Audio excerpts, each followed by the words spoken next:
आज बात करते हैं एक बहुत इम्पॉर्टेंट टॉपिक पे। मैंने सुबह आज ओपीडी में अपनी क्लिनिक में एक पेशेंट देखा जिनके 3 फेल्ड आईवीएफ थे और उससे पहले 2 फेल्ड आईयूआई थे।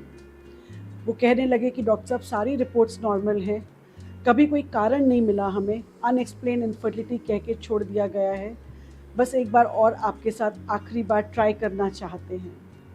जब मैंने उनकी सारी फाइल को स्टडी किया तो बस मुझे एक ही ख्याल आया कि एक टेस्ट है जो नहीं हुआ है और वो था DNA fragmentation test in the sperm. और हमने ये टेस्ट कराया and to my surprise positive था ये टेस्ट। जब sperm DNA fragmentation test positive आता है तो क्या करना चाहिए, किन लोगों को स्पर्म डीएनए फ्रैगमेंटेशन टेस्ट कराना चाहिए और इसके क्या क्या रीजंस होते हैं कराने के और इसका ट्रीटमेंट क्या होता है, आज इस वीडियो में हम ये सारी चर्चा करेंगे क्योंकि एक बहुत अंडर यूज टेस्ट है ये और बहुत इम्पॉर्टेंट है जो मिस हो जाता है बहुत बार।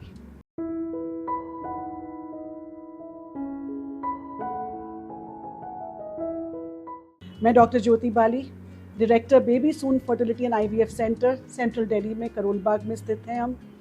तो आज डिस्कस करते हैं डीएनए फ्रैगमेंटेशन टेस्ट। क्या होता है ये डीएनए फ्रैगमेंटेशन टेस्ट?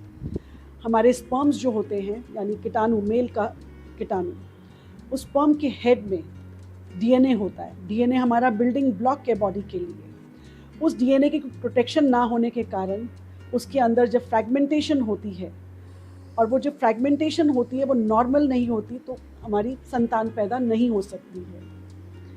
अब सीमेन एनालिसिस के पैरामीटर्स हो सकता है WHO गाइडलाइंस के हिसाब से काउंट भी अच्छा है, मोटिलिटी भी ठीक लग रही है देखने में और मॉर्फोलॉजी भी नॉर्मल है, लेकिन हमने डीएनए फ्रैगमेंटेशन टेस्ट कराया ही नहीं था और आईवीएफ करते चले गए, आईयूआई करते चले गए, लेकिन रिजल्ट हाथ नहीं आया। तो जब ये टेस्ट हम कराते हैं तो हमें देखना चाहिए कि स्पर्म डीएनए फ्रैगमेंटेशन किस रीज़न से है और क्या हिस्ट्री है, क्या डिटेल और लेनी चाहिए हमें। जब हमें पता है कि मल्टीपल आईवीएफ फेल्ड है और आईयूआई फेल्ड है तो हमें डाउट हुआ कि ये टेस्ट शायद पॉजिटिव हो सकता है और निकला भी इस पेशेंट में।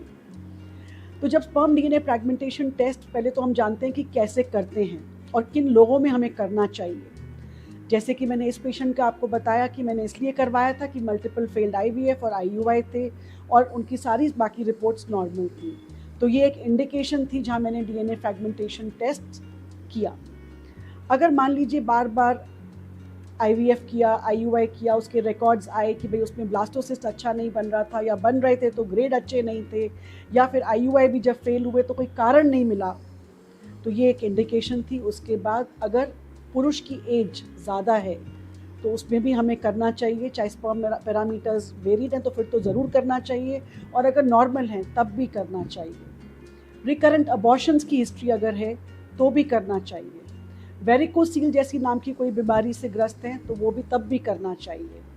और अगर आपका कोई हिस्ट्री है कि आप किसी केमिकल एक्सपोजर में काम करते हैं या कुछ एक्सपोजर हुआ है तो वहाँ भी हमें इस टेस्ट को करना चाहिए। अब ये टेस्ट करा कैसे जाता है, इसके बहुत सारे तरीके हैं करने के।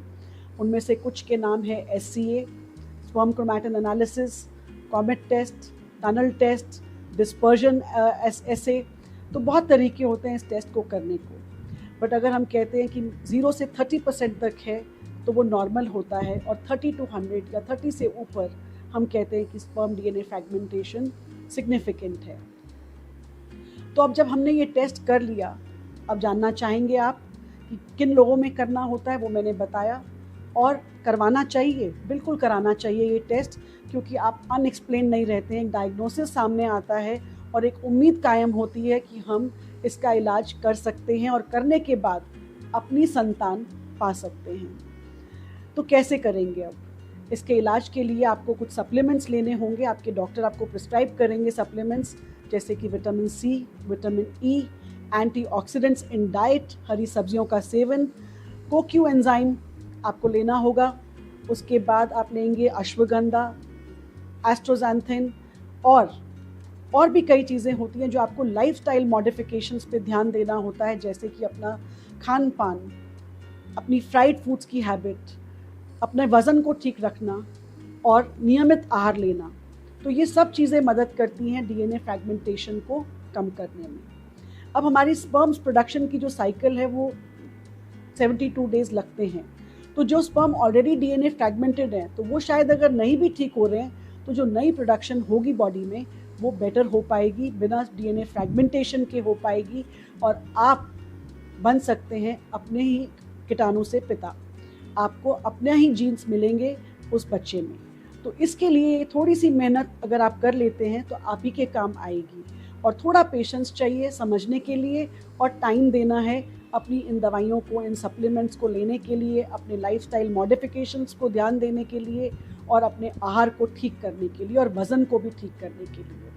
अगर वेरिकोसील है तो उसका इलाज होगा, अगर कोई केमिकल या रेडिएशन एक्सपोजर हुआ है तो उसको हम कम करेंगे और उससे बचेंगे हम लोग।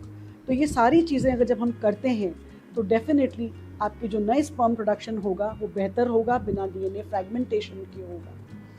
अब जब हमने डीएनए फ्रैगमेंटेशन की बात कर ली, डायग्नोसिस करा, ट्रीटमेंट करा, अब जब आप ट्राई करेंगे अपने संतान पाने के लिए, हम आईवीएफ की जगह ICSI का इस्तेमाल करेंगे, और कई बार हो सकता है हम टेस्टिकुलर स्पर्म यानी सीधा टेस्टिस से स्पर्म लेंगे, जिसमें फ्रैगमेंटेशन होने का चांस और भी कम होगा।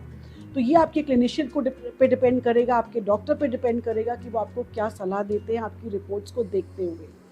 तो जब भी कभी आपको कोई जवाब ना मिले, ज़रूर पूछिए कि क्या डीएनए फ्रैगमेंटेशन टेस्ट हुआ है हमारा।